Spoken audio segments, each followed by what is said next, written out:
Welcome back. It's now 27 minutes to 8 o'clock, and this is the political point. I do apologize for that hitch, but we are now up and ready to go. For those of you joining us now, I'll quickly reintroduce the guests that we have.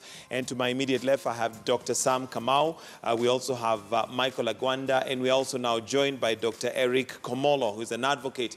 And today on Political Point, we are looking at the cabinet and possibly whether the strategy that Jubilee had used previously of having technocrats as opposed to politicians has worked, and whether they carried that out to the end. But also, we went out and about to find out what Kenyans thought of the previous cabinet and possibly what kind of cabinet we should expect with the Jubilee government. So now, let's listen in to what some of the Kenyans had to say.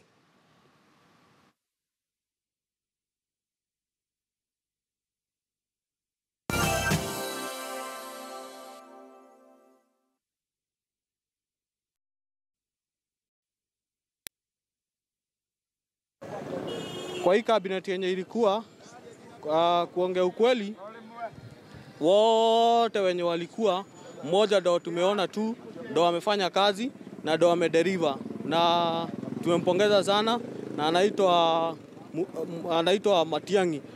Matiang'i amefanya kazi kabisa. Mimi nataka apewe zote bili, security na education asukume zote bili. Azinyang'anywe hata moja. Ningetaka kumpongeza bwana Matiang'i. Na ningeomba serikali Matiang'i awe hapo kwa kitio yake, sababu amefanya mengi katika serikali yetu na katika sekta ya elimu. Kwa hivyo tungetaka aendelee na hiyo sekta ya elimu mpaka ainishe kabisa. Upande ya Mr. President akitaka kudown ma ministers, naomba wanaanzi wale ma minister professional, because akinaanza wanasiasa wataegemea upande mmoja, hasa watafanya kazi. So lakini akiagamia yule mtu professional atafanya kazi yake bila kuangalia upande wote. Mimi naona area achakue wale ambao wamesomea hizo courses ama wenye wanaelewa kazi yenye wanapewa. Kwa mfano mzuri ni yule waziri Matiang'i. Ukiangalia yeye anafanya kazi kulingana na yale anaelewa. Lakini ukilinganisha na wale politician, most of the time wana spend time kwa politics. Tunajua kwamba kuna wanasiasa ambao labda walikuwa wanataka kuwa rewarded, lakini wacha wakuwe rewarded elsewhere. Kwa sababu tukipata experts, ajali barabarani, tukipata real engineer akikuwa na deal na transport for example, ajali barabarani zitaweza kupungua. Education kama vile Matiang'i ameweza kuiroll, tutaweza kuwa inji ambayo tutakuwa tunasonga mbele kwa sababu ya the expatriate. Waziri atakani kuwa mwanasiasa. Waziri awe ni mtu mwenye alisomea hiyo taaluma yenye atachaguliwa kuwa waziri. Mwanasiasa asichaguliwe yeyote kuwa waziri, sababu anadanganya watu na hawafanyii kazi. Kazi yake tu ni siasa, anaenda kupiga pale kwa wizara yake bila kusaidia wananchi. Hivyo ningeonelea angewekwa mtu ambaye atafanya kazi ambayo wananchi wanapoangalia matokeo yake yanaridhisha. Kwa hivyo sio lazima awe mwanasiasa na sio lazima awe kwamba amesomea ile kazi, lakini wanaposema kwa Kiingereza kwamba somebody who can deliver. Unajua katika uteuzi wa mawaziri, kitu sana ambacho tunaangalia ni jinsi ya kusambaza maendeleo ifike kwa wananchi. Mtu anayehitajika sana ni mwanasiasa, sababu anajua jinsi ya kutangamana na watu, jinsi ya kujua watu wanahitaji maendeleo ya aina gani, kushauriana na watu na kuleta maendeleo ambayo yanayohitajika. Tukileta mtu wa kitaaluma, itamchukua muda sana kuelewana na wananchi na kutambua wananchi wanataka wafanyiwe nini. All right, so that's what Kenyans had to say. And let me start with you, Dr. Eric Komolo. And you've heard what Kenyans have to say. And of course, Dr. Matiang'i there being praised the most. And previously, what we had mentioned with the panel here is the fact that he seems to be able to work, but at the same time, he makes noise about it. And that seems to reach the people. We have the likes of Amina Mohammed, who has also done a lot of work. But possibly because of not being very vocal about it, maybe she disappears in the shadows of what's happening. But maybe your thoughts on what Kenyans feel and had to say about the previous cabinet. Thanks, Mike, and I'm sorry that I ran a bit late. It's difficult to pinpoint what the president should consider and what he should not in the new cabinet. Of course, from a standpoint of somebody who's serving his last term, I think naturally most people will suggest that he looks into issues of legacy. And so those who are able to kind of deliver on those legacy projects, and legacy projects most of the time revolve around infrastructure, revolve around questions of social justice. So assuming that the dialogue that is being muted succeeds, and then that will mean that we are talking about, for example, reviewing the Constitution. So you need a strong person to lead that front. I'm not surprised that people are talking about Dr. Matiang'i so much, obviously because he was at the center of elections when you look at security. But importantly, there was so much of a rot in the Ministry of Education such that anybody who did whatever improvement was going to definitely win some accolades. So all said and done, it will be a bit unfair to all the cabinet secretaries other than Dr. Matiang'i to suggest that they should be reappointed. I think that eventually the president and the deputy will also have to consider succession politics. And you see, I'm sure most people appreciate that the president does not have like the overriding control on who becomes a cabinet secretary or what, because of the obvious dynamics of the coalition that he has with the deputy president Ruto. Finally, at a more personal level, I'm against people serving for far too long.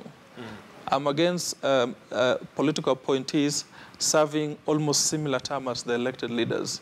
In this case, I'm against ministers serving the same term as president. I think that if you've had the opportunity to serve for about 5 years, if you really had something you wanted to reform about foreign affairs, internal security, tourism for that matter, or industrialization, then you should have initiated it. At the very least, you should have put the infrastructure. So it's unfortunate that, of course... Even the likes of Dr. Matiang'i, who possibly have been on a roll throughout the 5 years, or even maybe Najib Balala, there's not much that has been said about him. Well, I mean, if you ask me a direct question, I think Najib should not be reappointed. I'm looking specifically at the data of tourists coming into Kenya. Has it changed significantly? Have we been able to diversify our tourism entry points other than safari and all that, and coast tourism, beach tourism and all that? I think maybe, well, obviously he's an important political figure, so maybe they will reappoint him, but I don't think... In terms of performance, I don't think in terms of performance in tourism that he deserves being reappointed in that docket. All right. Mr. Gwanda, are there particular individuals that possibly you feel have not done their job rightly, and possibly maybe weighing in on what Dr. Komolo has to say, they should not even be given a second chance? A number of ministers, have been on the spotlight, and the media has not done a very good job on shying away. I think they've done a good job on not shying away from showing the ministers that they think really have not done a very good job. And I think it's been in the papers, some of the ministers that people think and the media thought that, well, you've not done a good job and you shouldn't deserve a second chance. I know Ministry of Health has not done a very good job. We've had serious issues of corruption to a point where United States government withdrew, close to $4 billion from Ministry of Health. And I know Ministry of Land has not done very, very well as well. And so you're wondering whether the ministers and the PSs there deserves to go back there. We've had, if I go back again to Ministry of Health, we've had 151 days of strike with nurses, and the president and the governors had to come in. Things that ordinarily the ministers and the permanent secretaries will weigh in and solve it at that level. We've had cases of doctors going on strike for 100 days, longer than any other time in the history of this country. And you're wondering, well, these guys are still sitting pretty. The best you could do for that ministry, even after the corruption, is to transfer the PS into the Lands Office. In other words, you're transferring a problem from one place to the other. And you can see that these are some of the issues that people will be saying, well, a Minister of Health, again, becoming another minister in this government, that will be a problem. And people know a few ministers that perform. I think the main reason why Kenyans are saying Matiang'i performed, I will not say that Matiang'i really performed. I really think Matiang'i did his job. Dr. Matiang'i did what was expected of him. The problem in this country, in most cases, prejudices is that when you're a minister, you need to sit in the office and you need to expect people to come to see you so that you can solve their problems. You know, you're the big guy, you're the big boss. You remember the deputy president, former Vice President Dr. Karanja, at one point when Moi was out of the country, you know, if you're reading history, he told every minister who came to see him in his office to kneel down before he could serve them. So you see, but Matiang'i is being seen to be going everywhere. When exams are being done, Matiang'i is in Mombasa, Matiang'i is in South Nyanza, Matiang'i is in Western at the same time and is using the chopper. Hands-on ministers. I think Kenyans want to see leaders who are hands-on, not the ones who sit in the office and they don't know what they're doing. When you're looking at Amina Mohammed, for example, again, when we're talking about ICC, you know, she was there, you know, lobbying with the countries so that ICC could let free the Kenyans that were having cases at the ICC, and she stood firm. When you go to New York at the UN headquarters, she's there lobbying, and she's running around the countries asking them to come to Kenya and visit the country. As he said, I work in a sector that receives a lot of foreigners into this country. I really don't think we've marketed our tourism, a destination in this country, as it's supposed to be. While there is a lot of money that is out there that is supposed to do that, but we have no boots everywhere in the world. Yet Kenya is only known for, you know, our beautiful runners that we can leverage on and say, but besides our beautiful runners and our great athletes, we have this and this. Why can't we have boots in all those marathon areas that are taking place in London, in Boston, and many other places? So I really think there are ministers that really don't deserve to go back. Dr. Kamau, let's speculate. And looking at the protracted political environment that we have had, one of the narratives that is currently in the country is one of healing. Would that be a place the president and his deputy can leverage on to see whether we can have healing based on the kind of cabinet that he comes up with? Thank you. And again, that would probably be playing politics. Yes, perhaps I could slightly expand the question.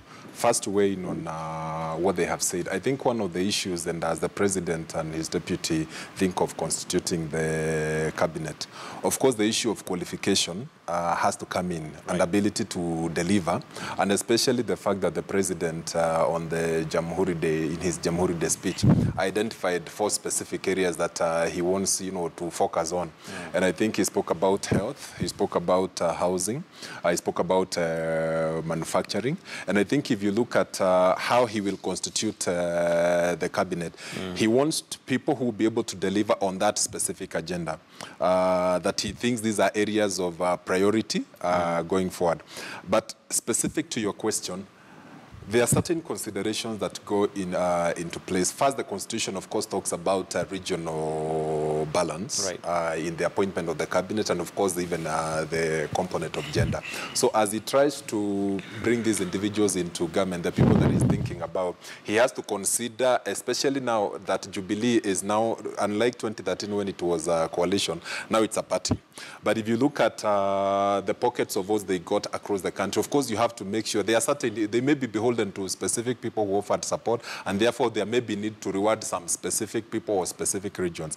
The problem we have now, answering your question specifically, is when we talk about inclusivity or exclusivity, and just see it in terms of individuals and in terms of politicians. Because I think, based on the question that you asked and the current discussion around dialogue, it is maybe bringing people together, that is even people from the opposition and even people from areas that were seen to have supported Jubilee.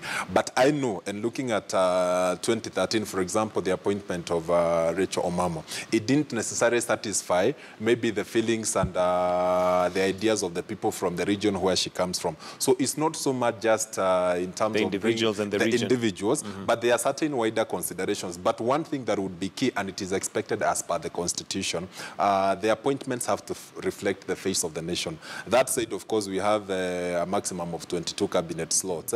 That means that not all the 43 three, ethnic communities in Kenya are likely to be represented. But we are also, I think, narrowing the debate just looking at the cabinet, because you also have to look at the permanent secretaries, you also have to look at directors of state corporations and even heads of parastatals, because all of it is in the formation of the government.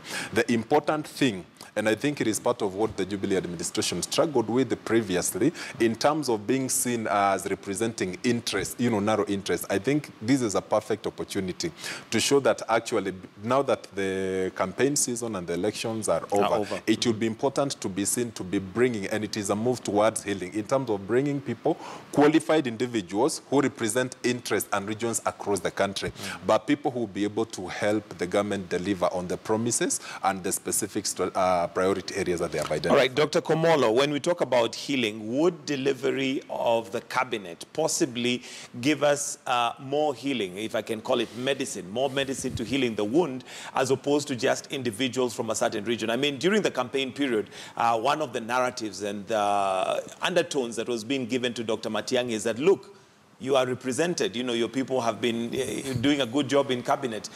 Would delivery of services and what Kenyans expect possibly heal us as a country more than just having people from different regions? Mike, certainly not, but allow me, before I answer that, to touch on Dr. Matiang'i a bit, because I also happen to be teaching at public university, so I have some good ideas about the education sector. Look, people praise Dr. Matiang'i a lot, but only because he streamlined, management of examinations. Not necessarily because he's worked a lot to improve technical training, and certainly not because he's guaranteed independence of universities. And universities the world over are meant to be platforms for generating knowledge. So appraising Dr. Matiang'i ought to be a little bit holistic. I think that he's certainly a disciplinarian in the context of management of national exams, but education sector is way, way beyond national exams as we know it. In fact, national exams that are punitive, like the ones we have around KCSE and KCP, are things that many jurisdictions are getting away from. Getting to the next point, and I think my friend over there touched around it, the president promised far too many things during his inauguration speech. And I think his inauguration speech that touched more on serious policy issues. He talked of opening up the borders to members of the citizens from East African community countries. He then talked about implementing free-day secondary education. And then he talked about reforms in healthcare, but of course that seemed to have narrowed around increasing uptake of NHIF cards. If you look at it in a very substantive way, the president was talking about significant domestic policy reforms, reforms that could significantly transform living standards and social equity stuff like that. But at the same time, if you are talking about having free-day secondary school, and then you are telling us that the borders are going to be free, which, in other words, it's likely to attract more people from Sudan, from South Sudan, from Tanzania and Uganda, because there are calibers of tourists around such kind of social services. So if you look at those promises, then you first realize that he needs substantive people who are going to help him implement, who are going to help him rethink through, because those statements could have been designed for that kind of audience, East African heads of states here and stuff like that. But they are things that, we pay for using our taxes and all that. You've asked about whether appointments of cabinet secretaries would, precipitate some form of national healing. Of course, that will not happen. The reasons why Kenyans are divided have a lot to do with structural politics, as opposed to individuals holding positions in the cabinet. Which also goes back to what I said earlier. So if part of the design is to have healing, then definitely there will have to be some dialogue about social justice reforms. And to the extent that there's that dialogue before appointment of substantive ministers who are well prepared to implement the kind of reforms that are agreed upon, then of course you might talk of some element of healing to the extent that people will have to consult regularly. But individual appointments, and particularly where it's headed now, because we are not seeing signs of dialogue, will not definitely heal tribal divisions. Okay, Mr. Agwanda, do you agree that appointments may not necessarily help heal this country? But also maybe to weigh in on the question of whether if we had people that delivered as per the agenda fully, possibly there would be healing. Because when we talk about not having equity, it's possibly because of resource management. We have areas that feel maybe they're underprivileged. Does the cabinet play into this, politically speaking? Well, the appointment of the cabinet ministers is going to be very key, and everybody is watching, because that's a huge center of authority, power, and opportunities to the people, not only around that particular individual called a minister, but also able to reach out to, their communities and the places they come from. There is no doubt that if you're a minister, you hold a great position in this country, and you can influence a lot of resources to go your direction if you want. The question will be, those that will be appointed in those key positions, will they be people that are able to take back resources back, or they will be appointed as a result of just being cronies, people we went with to school, people we've hung out with for long that might not even care about where they come from?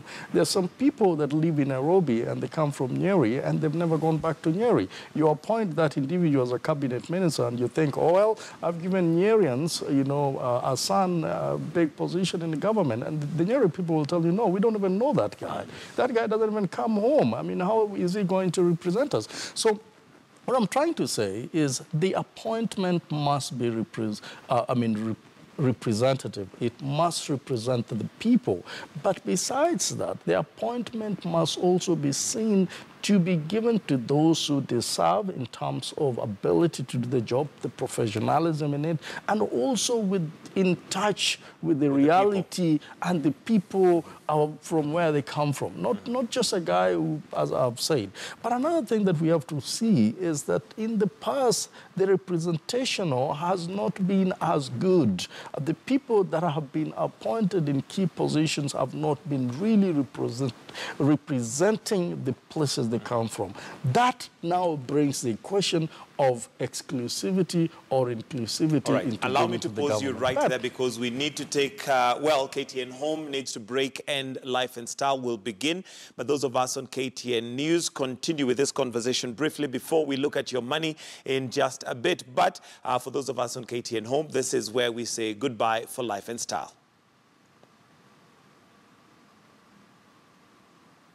All right, sorry about that. And yes, you, Dr. Kamau, you wanted to weigh in on that. Let me finish. Yes, I want to finish my thought. But what I'm seeing is really, if the president is going to appoint ministers, and the Constitution allows him 22 positions of ministers, let him appoint ministers at least from every region. That's one. And two, let him also mix the ministers, the permanent secretaries from other places that perhaps did not get cabinet positions. And besides that, as my friend had said, there are so many positions in this country of corporate corporation, CEOs and directors of corporations. Let that also look regionally balanced. The problem that this country is facing is a situation where some part of this country really feel that they're not represented anywhere and they're not in the government. That must be seen. When you hear people talking about a secession in this country, they are talking about secession because they think the president, the government is not taking care of their affairs, is they not giving them an opportunity to express some of the issues that they're going through in their, in their own quarters, in their corners of this country. And that must be listened to. For us to have a serious dialogue, as it is being alluded to, that there's a dialogue by the international community as well as the religious leaders, there are also issues that must be addressed, not just the issues of appointment, but we must also talk about electoral injustices and conclude it. We must also talk about TJRC and conclude that thing. We must also talk about issues of corruption in this country, the third one. If we do not handle corruption, we'll still just have these issues of having big guys in the offices, there's still billions of money, and go home and you say, but we appointed your son who has now immense so much, and perhaps it should be helping you with the money that he's stolen. You see this. If we did not reform police, to an extent where they will value human life. They will value, if somebody is killed in line of fire, an inquest should be instituted. I strongly believe so. It is happening in other countries. Nobody will be killed by a police, and then it just goes like that. The names are taken away, and the body is taken to the mortuary, and it has no name on it, and yet it is the police who took them there, and they are sure that it died through a bullet, most possibly from a police. There must be police reform, and it's sad that today we are reading from the newspaper that the United Nations is actually taking away the money that they had given to the police reform. For police reform, because they're not seeing that. So this must be resolved so that the policeman is seen to serve not just the government, but the entire country and every single individual. All right, Dr. Kamau. I wanted to weigh in on something that is very important in the light of what we are discussing. Besides just appointing suitably qualified individuals, it is also important to match those people with areas where they would perform. And I think part of what we have seen, and the reason perhaps Matiang'i seems to be shining, having been also in education and served there as a lecturer in university, perhaps he understands the education sector a little bit better. Amina Mohammed, again, having served as an ambassador and also worked in the UN, maybe she understands that particular docket a little bit better. If you look at, for example, Balala, and I would weigh in on that, Balala seems to understand the tourism sector, having previously served in that particular docket. But when he initially started off in mining, he looked a little bit lost. So also that thing of making sure that you're matching people's skills, qualifications, and experience to a specific docket.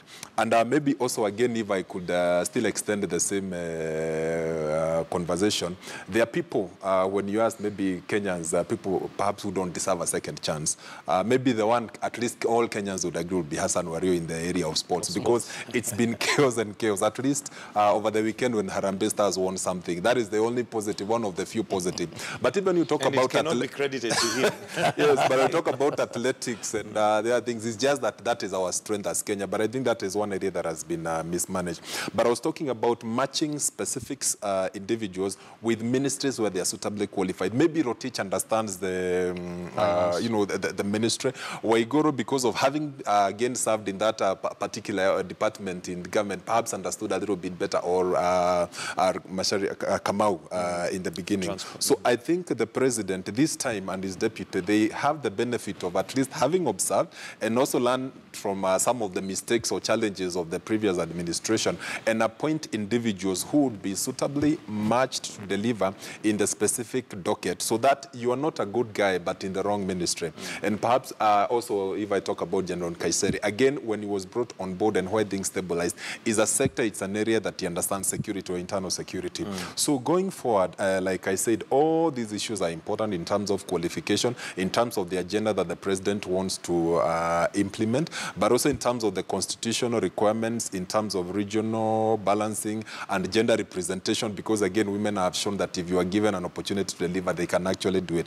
All this should weigh in heavily. But the most important thing, I think, is being able to move the country forward, because like he said, Matiang'i seems to be shining, but for doing his job. And I think these are the minimums we expect as citizens of this country, in terms of protection, in terms of access to education, in terms of access to housing, in terms of access to basic amenities and facilities that we require as citizens, so that when somebody does their job, it's not seen that they have really gone out of their way and they are shining so much, so that government services are seen as a privilege instead of a right.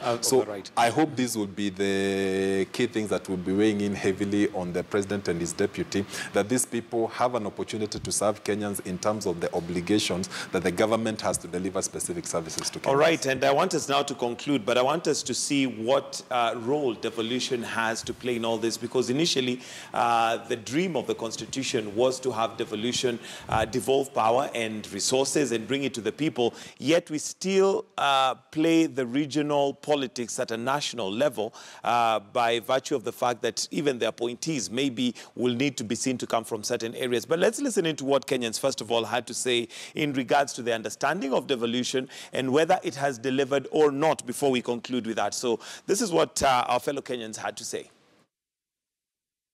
Mimi gavana mwenye naweza sema amefanya kazi mzuri ni Mwangi wa Iria kutoka Murang'a.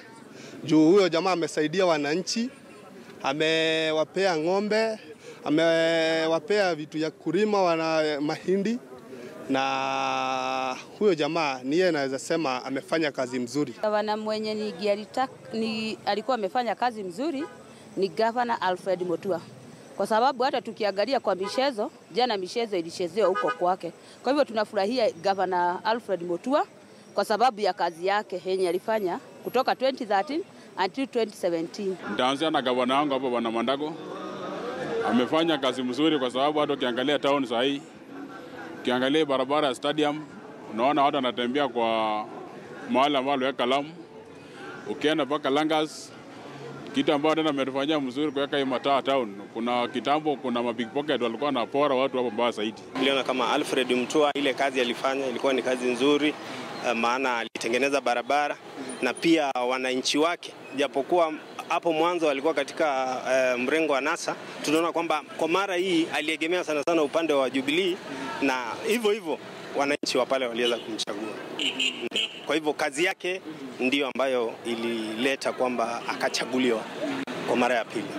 Alfred Mutua, niko na uhakika kidogo alijaribu kufanya utendakazi katika barabara, kupanua ujenzi. Ukiangalia katika Kenya yote na kulingana na vile kazi ambayo wananchi walikuwa wanatarajia jinsi ilivyofanywa, Gavana Mutua alifanya kazi mzuri kwa sababu alienda kijijini, akafika mahali wananchi wako, akawafanyia kila ambacho walikuwa wanahitaji kufanyiwa. Sababu ukiangalia sana kama barabara aliweka 33 kilometers, kilomita 33 aliweka rami. Lakini utembea Kenya yote hakuna mahali kwingine kaunti ingine ambayo iliweka rami. Ukiangalia upande wa ufugaji kuku, alienda kwa kijiji, alikuwa anapewa wananchi kuku wanafuga, kisha baadaye anawatafutia soko. Lakini ukiangalia kaunti zingine, hata kama nakumuona labda ni wakati wa sherehe za kitaifa, lakini huo wakati mwingine ni kumuona tu akipita.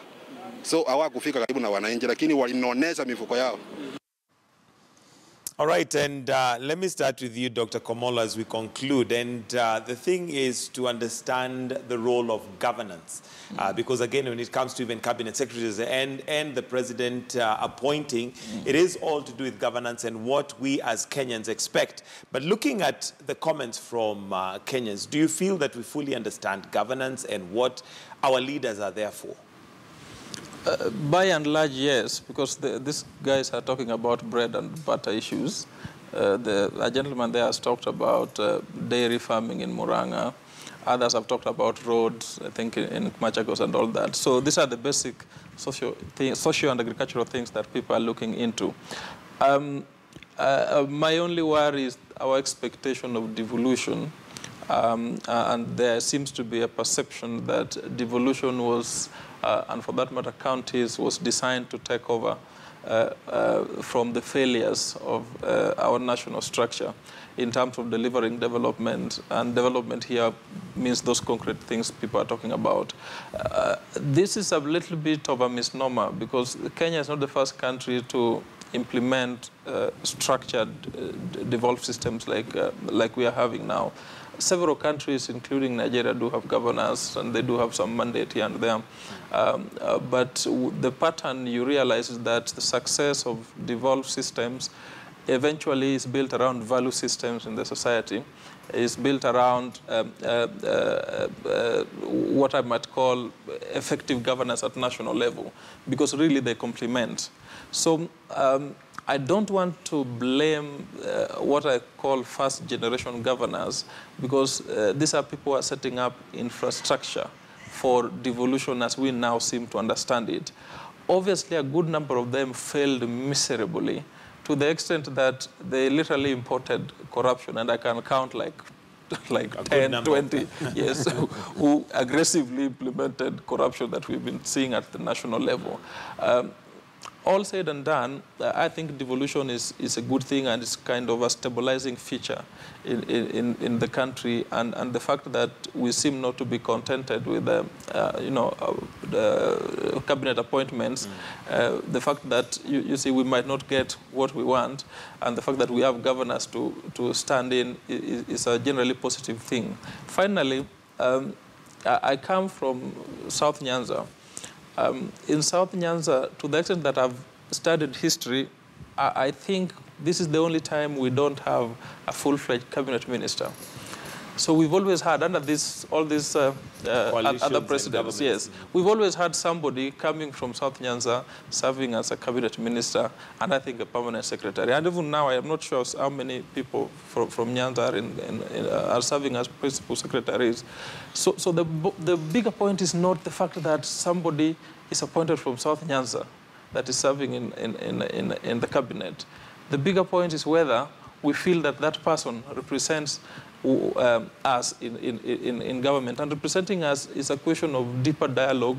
It's a question of the structure of governance that we are talking about. It's a question of whether we think our votes that we cast back in Homa Bay count in Nairobi. So it's not about individuals, so to speak. All right, Mr. Agwanda, as you conclude, maybe your closing comments, and also just marrying devolution and the national government, because they are supposed to work together to deliver to the people on the ground.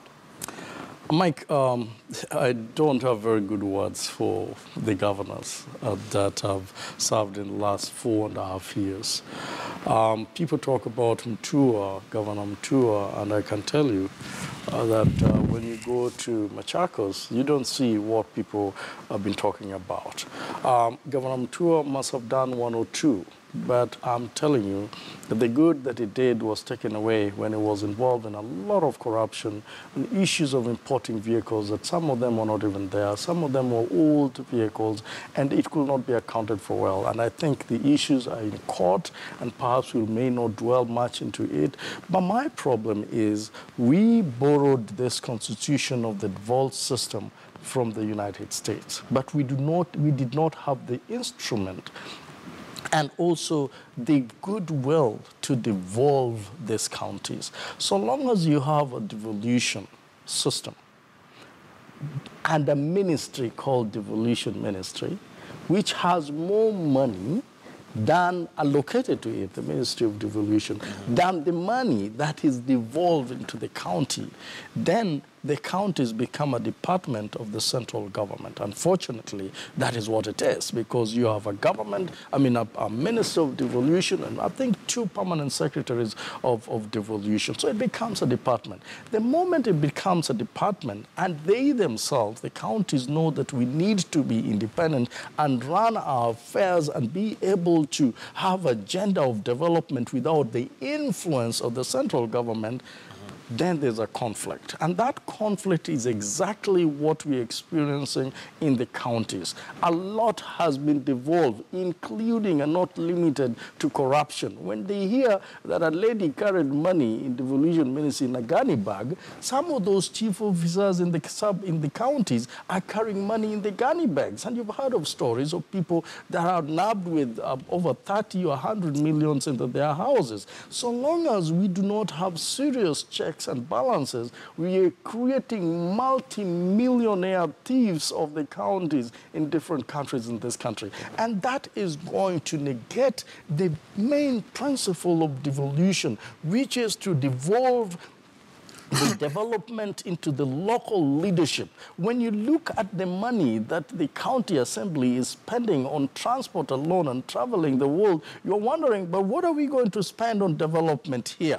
As it is now, money has not even been sent to the counties, if it's not just for recurring expenditures. And we're talking about end of the year. We've had a very long political season here, but you can see that the central government also decides when and how they send that money to the counties, devoid of the fact that there are people that have rendered their services to the counties that have not been paid, that have families that January they have to go to school, but because the counties don't have money, really, they can't get money, and it is affecting so many people. I think the system should be changed, in my own view. I don't know when that will be done, but in the West, where we borrowed this constitution, which we see in this devolved system, what happens is people pay 2 taxes. They pay it to the federal government and they pay it to the county. So that the county are sure that if you're working around here, there's part of the money that you'll pay to this county. And that part of the money will be used immediately for the development of the county.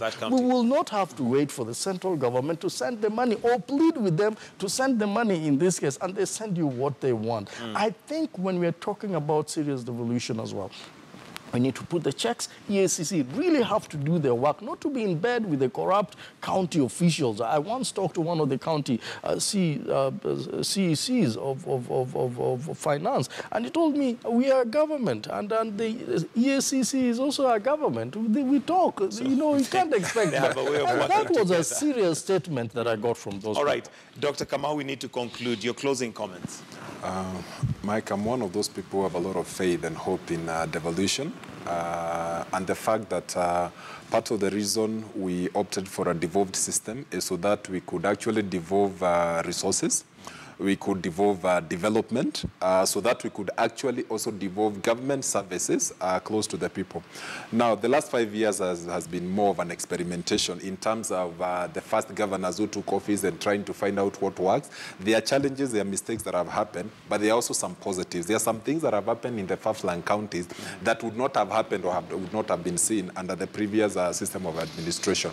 So I think what we need to do, and I support those who say we need to strengthen devolution in terms of first, of course, tightening county spending so that the avenues of corruption and wastage that have manifested over the last couple of years, they are actually closed. But if we manage to do that and strengthen devolution and also actually continue devolving more functions, I know health has been a bit of a challenge in terms of management of that particular area. But the other things, they seem to be working. Of course, it has taken off slowly.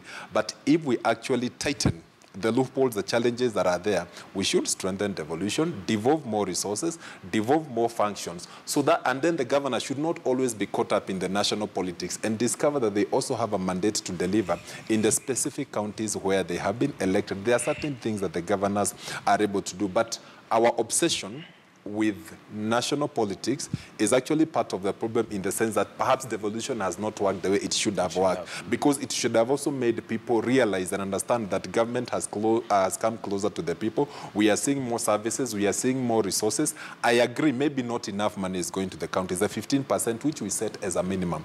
Perhaps we could increase the allocation so that more seems to be happening at the counties. I have hope and faith in the devolution. But I think this now second generation of governors who have come into office, some of them have also retained their position. Perhaps they will learn from the mistakes of the previous county governments. The county assemblies will still remain a challenge for a while, especially because of the way the structure is set up in terms of the money going, because I understand there's one county that wants to, or has gone to a foreign country to learn how to make a budget, which is a very basic thing. I think that part of that challenge in terms of the money that goes to counties for capacity building, and then the counties have to think, we want to implement agriculture or irrigation. Which country does irrigation in the best way? Let's go to Israel for benchmarking. I think that is part of the problem. But there are some good things that are happening at the counties, and our Wananchi are able to access specific services. And this was the heart and the spirit of devolution that led to that. Okay. I admit the challenges, but we will not, I would not want to join in demonizing devolution. I have hope that this is part of what can help build inclusivity so that people feel actually government is working for them. All right, Dr. Sam Kamau, thank you very much. Michael Agwanda and Dr. Eric Omolo, thank you for joining us this morning on The Political Point. Because of time, we'll have to wind it up right there.